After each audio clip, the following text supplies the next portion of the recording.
దేవుని పరిశుద్ధమైన నామమునకు మహిమ కలుగునుగాక. కొలిసిన సైనికులందరికీ ప్రభువు రక్షకుడైన యేసుక్రీస్తు నామములో వందనాలు చెల్లిస్తూ ఉన్నాం. దేవునికి స్తోత్రం. హల్లెలూయా. ఈరోజు దేవుడు మనతో మాట్లాడుతున్న వాక్యోపదేశంలోనికి మనము వెళదాం. ఈరోజు అంశం ఏంటంటే సత్క్రియలు మరియు అద్భుత క్రియలు. దేవునికి స్తోత్రం. వాక్యం అంశం పేరేంటంటారు? సత్క్రియలు, అద్భుత క్రియలు. దేవునికి స్తోత్రం. నిశ్చయముగా ప్రభువైన యేసుక్రీస్తు వారికి శిష్యులు మొత్తం ఎంతమంది అంటే 82 మంది. ఎంతమంది? 82 మంది. వాళ్ళు ప్రత్యేకంగా 12 మంది శిష్యులు ఉన్నారు. ఎంతమంది ఉన్నారు? 12 మంది శిష్యులు ఉన్నారు. అయితే ఒక 70 మంది శిష్యులను కూడా యేసుక్రీస్తు వారు ఎన్నుకున్నారు. దేవుడికి మహిమ కలుగును గాక. హల్లెలూయా. అయితే ఈ శిష్యులు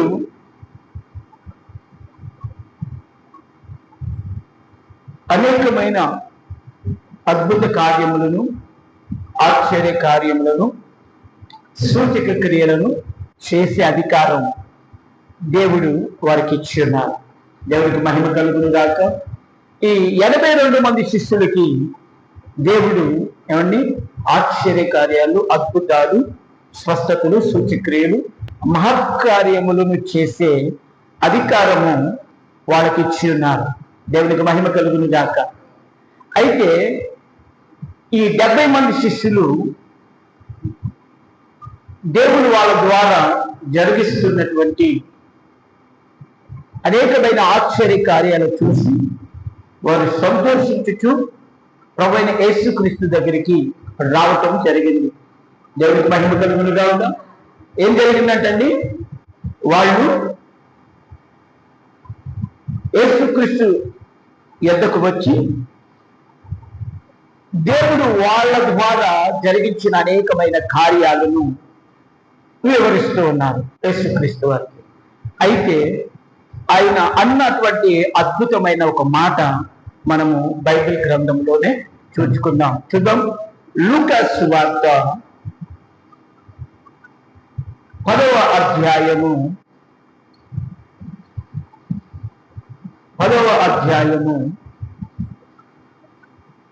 17 నుంచి అలా చదువుకుంటూ వస్తే మనకు 20వ వచనం కావాలి. ఆ 70 మంది శిష్యులు సంతోషంతో తిరిగి వచ్చి, ప్రభువా, దెయ్యములు కూడా నీ నామము వలన మాకు లోబడుచుని అని చెప్పగా ఆయన సాతాను మెరుపు వలె ఆకాశము నుండి పడుట చూచి తిని, ఇదిగో పాములను, తేళ్లను త్రొక్కుటకును శత్రు బలవంతుడి మీదను నీకు అధికారం అనుగ్రహించున్నాను. ఏది నీకెంత మాత్రమును హాని చేయదా, అయినను దెయ్యములు నీకు లోబడుచున్నవని సంతోషింపక నీ పేర్లు పరలోకమందు వ్రాయబడి ఉన్నవని సంతోషించుడని వారితో చెప్పెను. దేవునికి స్తోత్రం. హల్లెలూయా. నిశ్చయముగా మన ప్రభువైన యేసుక్రీస్తు వారు ఆయనతో చెప్పిన మాట చాలా అమూల్యమైనది, విలువైనది, శ్రేష్టమైనది. ఏమని చెప్తున్నాడంటే, నా పేరట మీరు ఎన్నో అద్భుతాలు, ఆశ్చర్య సూచక్రియలు జరిగిస్తున్నారు, మంచిదే. కానీ నా తండ్రి నన్ను ఈ భూమి మీదకి పంపినటువంటి ఉద్దేశం ఏంటయ్యా అంటే, నశించిపోతున్న అనేక మంది ప్రజలు, ఎవరంటండి? నశించిపోతున్న అనేక మంది ప్రజలను నిత్యముగా మీరు రక్షణలోనికి నడిపించాలి. ఏం జరిగించాలంటండి? రక్షణలోనికి నడిపించాలి. ఇక్కడ యేసుక్రీస్తు దగ్గరికి వచ్చి వాళ్ళు చెప్పిన ఆ సందర్భం అంతా మనం విన్నాం. కానీ ఆ 70 మందిలో ఒక్క వ్యక్తి అయినా వచ్చి, అయ్యా నీ పేరట మేము ఇన్ని అద్భుత ఆశ్చర్య సూచక్రియలు జరిగించాము, కానీ అనేక మంది స్వస్థతలు పడుతున్నారు, ఆరోగ్యవంతులుగా మారుతున్నారు, దరిద్రులు ధనవంతులు అవుతున్నారు, ఏమండి లేమిలో ఉన్నవాడు కలిమిలోకి వస్తున్నాడు, ఇలా అనేకమైన కార్యాలు జరుగుతున్నాయి. నిత్యముగా వాటితో పాటు అనేక మంది బ్రతుకులు మారినాయి. దేవుడికి స్తోత్రం. ఏం కావాలి? అనేక మంది బ్రతుకులు మారాయి, లేదా మారు మనసు పొందారు, పాపములను ఒప్పుకున్నారు, లోకమును వ్యభిచారులు మార్చబడ్డారు, దొంగలు మార్చబడ్డారు, చోరులు మార్చబడ్డారు అని ఎవరైనా ఈ 70 మందిలో ఒక్క వ్యక్తి అయినా చెబుతాడేమో అని చూశాడు ఆయన. దేవునికి స్తోత్రం. ఏం చూశాడు ఆయన? యేసుక్రీస్తు వారు వచ్చిన ప్రణాళిక, యేసుక్రీస్తు వారు ఈ భూమి మీదకి రావడానికి గల ప్రణాళిక ఏంటంటే, ఉద్దేశం ఏంటంటే అనేక మంది బ్రతుకులు మారాలి. ఏం మారాలి? ఈ రోజున అనేక మంది బ్రతుకులు మార్చే సేవకులు కనపడట్లా. ఎవరు కనపడట్లేదండి? నోరు తెరవాలి. ఎవరు కనపడట్లేదు? బ్రతుకులను మార్చే సేవకులు కనపడట్లా. అనేక మందిని చీకటిలో నుండి, భ్రష్టత్వం నుండి, లోకము నుండి, వ్యసనాల నుండి, దరిద్రత నుండి, ఇలా సమస్త విధములైన చీకటి శక్తులలో దురాత్మల చేత పీడించబడుతున్న వారిని విడిపించేవారు కనపడట్లేదంట. దేవునికి స్తోత్రం. హల్లెలూయా. ఎవరు కనపడలేదంటండి? ఈ 70 మందిలో ఎవరు కనపడలేదంట? యేసుక్రీస్తు ఏమండి ఆలోచన కలిగిన వారు, లేకపోతే ఆయన తలంపులు కలిగిన వారు, లేదా ఆయన ఉద్దేశమును నెరవేర్చిన వారు కనపడలేదంట. దేవునికి మహిమ కలుగును గాక. దేవునికి స్తోత్రం. మన ప్రభువైన యేసుక్రీస్తు వారు కోరుకుంటుంది ఏంటో తెలుసండి?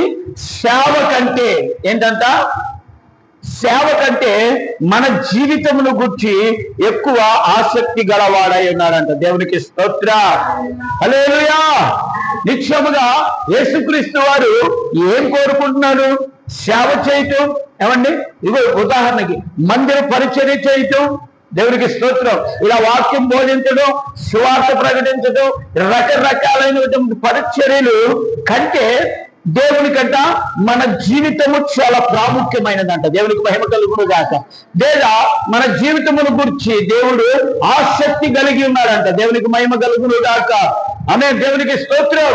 ఏంటయ్యా నా జీవితమును పట్ల నీకున్న ఆలోచన లేదా నీ సంకల్పం ఏంటంటే, నిత్యముగా నేను ఏ విధమైనటువంటి జీవితం ఏంటంట, ఏ విధమైన జీవితము జీవించానో ఆ జీవితం అంతా నిత్యముగా ఆయనను వెంబడించుచున్నటువంటి శిష్యులలోనూ, అదే విధముగా అనేకుల జీవితాల్లో ఆయన కోరుకుంటుంది ఏంటో తెలుసా?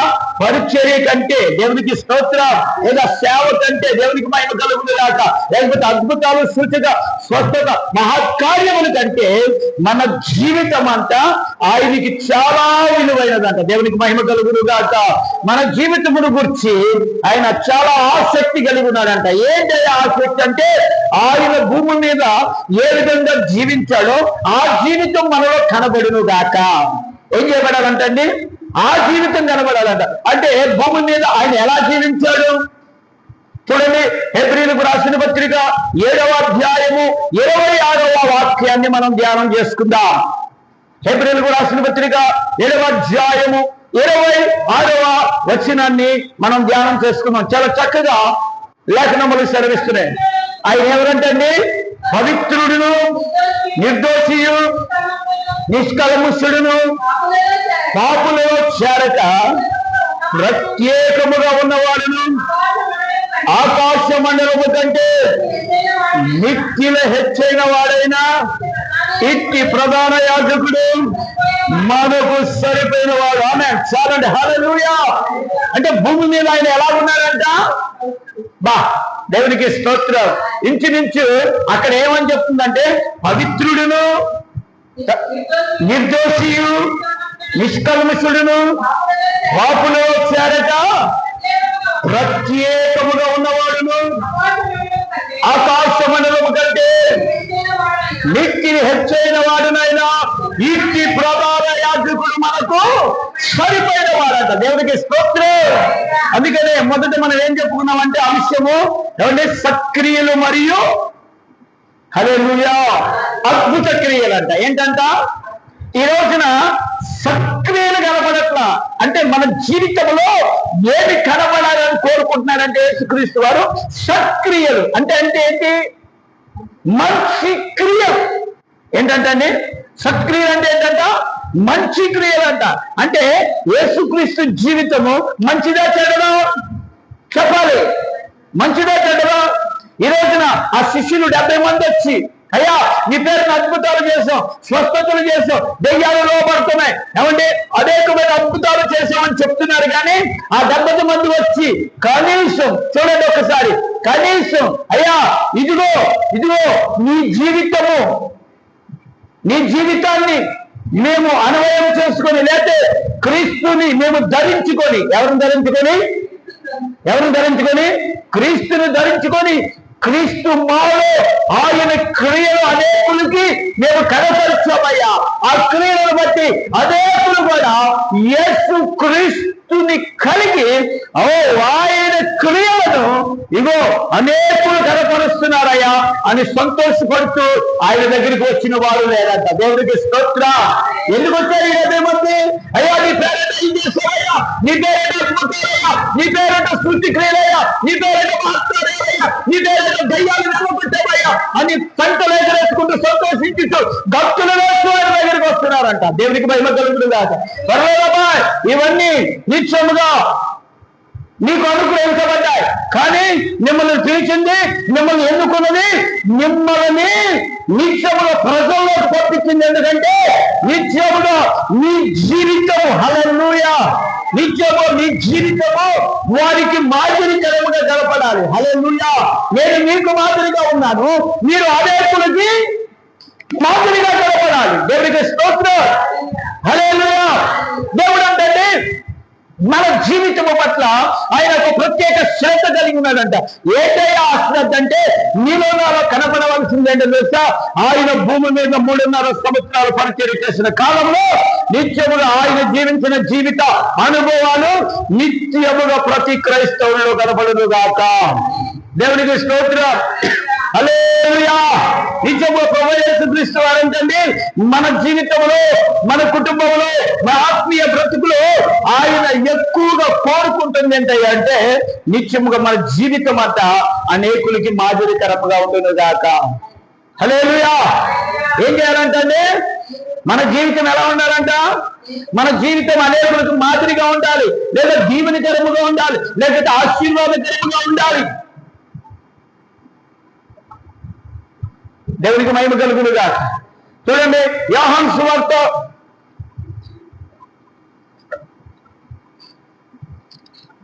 తీసారా 6వ అధ్యాయం 66వ వచనం నుంచి చదువుకుందాం.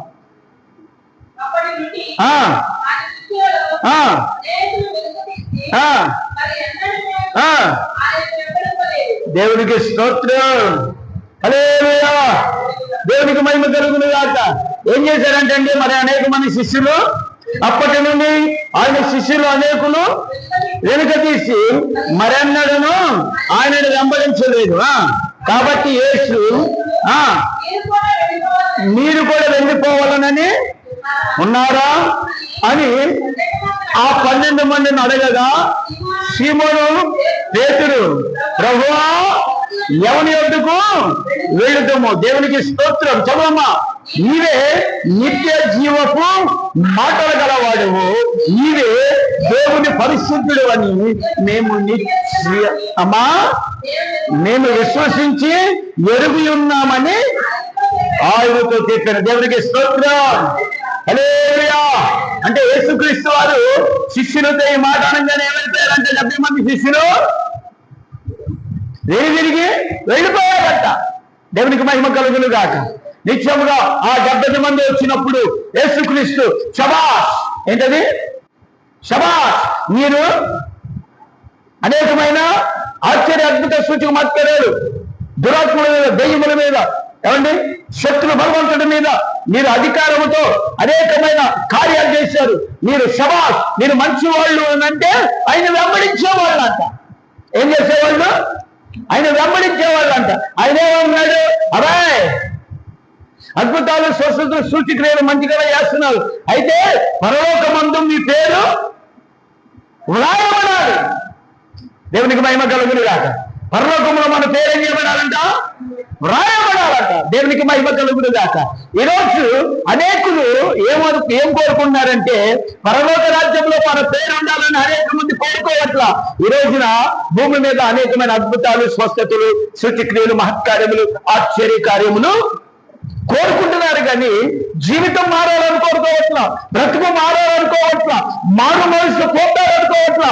దేవుని రాజ్యమును సంపాదించుకోవాలి, ఈ భూమి మీద ఉండగానే దేవుని రాజ్యమును నేను సంపాదించుకోవాలి, దేవుని రాజ్యములో నేను నా కుటుంబం ఉండాలి అని ఆలోచన కలిగిన వారు ఎవరు లేరంట.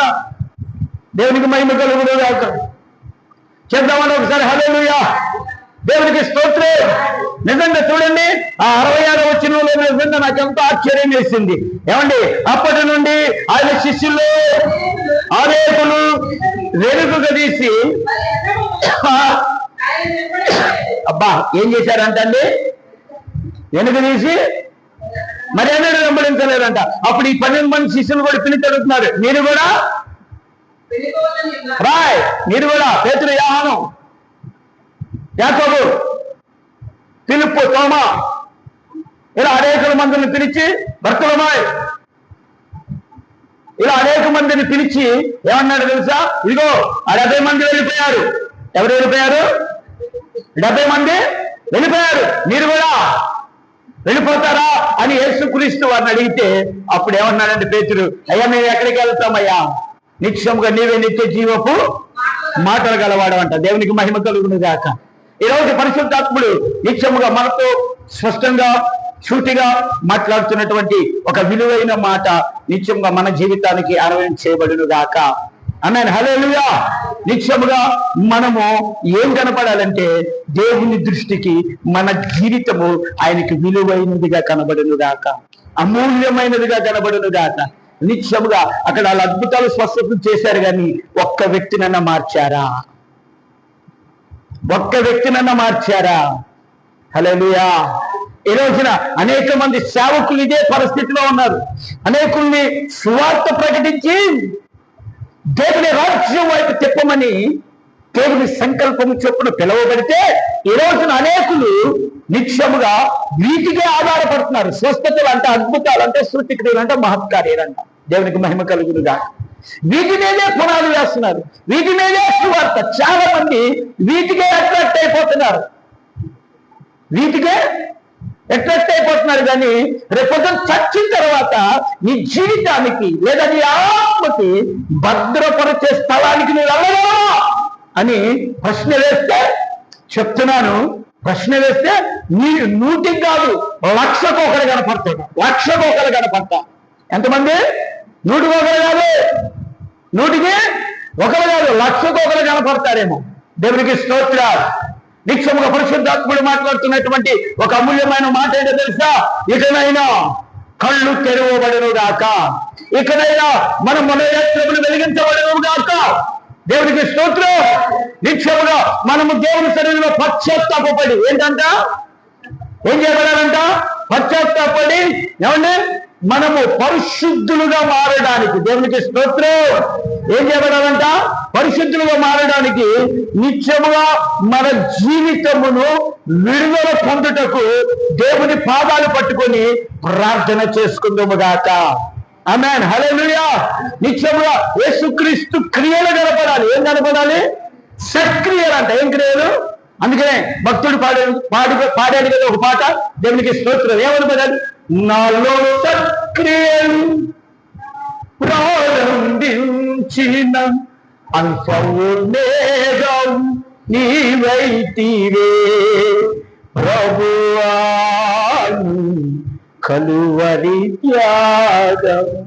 దేవుడికి ఏం కావాలి అంటే ఏ కార్యాలు చేసేవారు కావాలంటే అద్భుతాలు, స్వస్థతలు, సూటిక్రియలు, మహత్కార్యాలు చేసేవారు కాదంట, బ్రతుకులు మార్చేవారు కావాలంట. దేవునికి మహిమ కలుగుడు గాక. లేదా బ్రతుకులు మార్చుకున్నవారు కావాలంట. ఎవరు కావాలి? బ్రతుకులు మార్చేవారు కావాలి. సేవకుడు ఏమై ఉండాలి తెలుసా? బ్రతుకులు మార్చేవారు అయి ఉండాలి. ఏమై ఉండాలి? ఏమై ఉండాలి? సేవకుడు ఎవరంట? నీ బ్రతుకులను మార్చగలిగిన వాడు. అంటే వాక్యముతో నీ హృదయాలని ఉత్తక స్నానం చేయించేవాడు కావాలంటే. దేవునికి స్తోత్రం. చెప్తామని ఒకసారి హల్లెలూయా. నీ బ్రతుకులను క్రీస్తు వైపు తిప్పగలిగేవాడంట సేవకుడు. అంతేగాని నీ బ్రతుకులని లేకపోతే నీ మనస్సులని సేవకుల వైపు తిప్పుకునేవాడు కాదంట. దేవునికి స్తోత్రం. అతడు నిజమైన సేవకుడు కాదంట. మిమ్మల్ని క్రీస్తు వైపు తిప్పగలిగిన వాడు, క్రీస్తు స్వారూప్యంలోనికి మార్చగలిగిన వాడు, క్రీస్తుని వెంబడింప చేయగలిగిన వాడిగా మిమ్మల్ని చేయవాడు నిజమైన సేవకుడు అంట. దేవునికి స్తోత్రం. Praise the lord. చదవండి ఒకసారి హల్లెలూయా. ఈరోజు పరిశుద్ధాత్ముడు మాట్లాడుతున్నా ఒక విలువైన మాట ఏంటో తెలుసా? నిజంగా ఎంత కాలమైంది నువ్వు బాప్తిసం పొంది, ఎంత కాలమైంది బైబిల్ పట్టుకొని, ఎంత కాలమైంది నువ్వు యేసుక్రీస్తుని వెంబడించడం ప్రారంభించి, నిత్యముగా అద్భుతాలు, స్వస్థతలు, సూచక మహత్కార్యముల కోసం వెంబడిస్తున్నావా? నీ జీవితము మారుట కొరకు వెంబడిస్తున్నావా? హల్లెలూయా. దేవునికి మహిమ కలుగును గాక. చెప్దామని ఒకసారి. దేవునికి స్తోత్ర. స్వరమెత్తుదామా? హల్లెలూయా. ప్రభు మాట్లాడుతున్నప్పుడు చాలా శ్రద్ధగా ఆసక్తితో విందుము గాక. నిత్యముగా చూడండి. అప్పుడు వారి యేసుక్రీస్తుని విడిచి వెళ్ళిపోయారంట. మరి అన్నడు ఆయనని వెంబడించలేదంట. అప్పుడు శిష్యులు కూడా పిలిచేమన్నారు తెలుసా? అబ్బాయ్, మీరు కూడా వాళ్ళు వెళ్ళిపోయినట్టుగా వెళ్ళిపోతారా అంటే, అయ్యా మేము వెళ్ళము అంటున్నారు. దేవునికి స్తోత్రం. ఎంతమంది మిగిలారు? 82 మందిలో 82 మందిలో ఎంతమంది మిగిలారు? 12 మంది. ఆ 12 మందిలో ఇంకొక ఆయన కూడా బలహీనుడే. అంటే ఇంచుమించు ఎంతమంది? 11 మంది. దేవునికి స్తోత్రం. ఈరోజు దేవుని మాట చెప్తుంది కదా, చాలా శ్రద్ధగా మనం ఏం చేయాలంటే మన జీవితాలని ప్రభుకు అర్పించుకున్నటకు, లేకపోతే ఆయన జీవితం మనలో కనబడుటకు మనము పశ్చాత్తాపడి, అయా నీ పరిశుద్ధత నాకు కావాలి, నీ పవిత్రత నాకు కావాలి, ఇదిగో నీవు జీవించినట్లుగా నేను బ్రతికిన కాలంలో అనేకులని నడిపించుటకు మొదట నా జీవితము నీకు సమర్పణ కలుగును గాక. అది అనేకులకి ఆదర్శముగా ఎలా ఉండాలంట? ఆదర్శముగా, లేకపోతే మాదిరికరముగా నా జీవితం ఉండులాగిన నా క్రియలు సత్క్రియలుగా మార్చబడను గాక. ఆమేన్ చెప్పాలి. ఆమేన్. అందుకని దేవుడు అన్నా తెలుసా? నాలో సత్క్రియలు ప్రారంభించిన అల్ఫా ఒమేగా నీవే అని ప్రభు నిత్యముగా పరిశుద్ధులు మరి చక్కని పాటని రాయటం జరిగింది. దేవునికి మహిమ కలుగును గాక. ఈరోజు పరిశుద్ధాత్ముడు మనతో మాట్లాడుతున్న ఆ విలువైన మాట, అమూల్యమైన మాట చాలా శ్రద్ధగా ఆసక్తితో విందుముగాక. దేవునికి స్తోత్రం. మరి ఒక చోట అంటండి, అనేకులు ప్రభువుని చూచి నేను ఏమని మాట్లాడుతున్నారు తెలుసా? చూడండి, మత్తయి సువార్త 7వ అధ్యాయము 22, 23 వచనాలు చదువుకుందాం. అనేకులు ప్రభువుని చూచి ప్రభువా ఆ దినమందు అనేకులు నన్ను చూచి ప్రభువా మేము నీ నామమున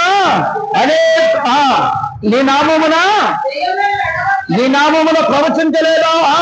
నీ నామమున దెయ్యాలు వెళ్ళగొట్టలేదా? నీ నామమున అనేకమైన అద్భుతములు చేయలేదా అని చెప్పుదురు. ఆమేన్. హల్లెలూయా. అయితే ప్రభు వారితో ఏం మాట్లాడుతున్నాడు, లేకపోతే ఏం చెప్తున్నాడు తెలుసండి? ఇలా మాట్లాడారంట. ఏమని మాట్లాడారంటండి? ప్రభువా మేము నీ నామమున ప్రవచింపలేదా? నీ నామమున దెయ్యాలను వెళ్ళగొట్టలేదా? నీ నామమున అనేకమైన అద్భుతములను చేయలేదా అని చెప్పుదురు. అయితే యేసు ప్రభు ఏమన్నారు తెలుసా? నీ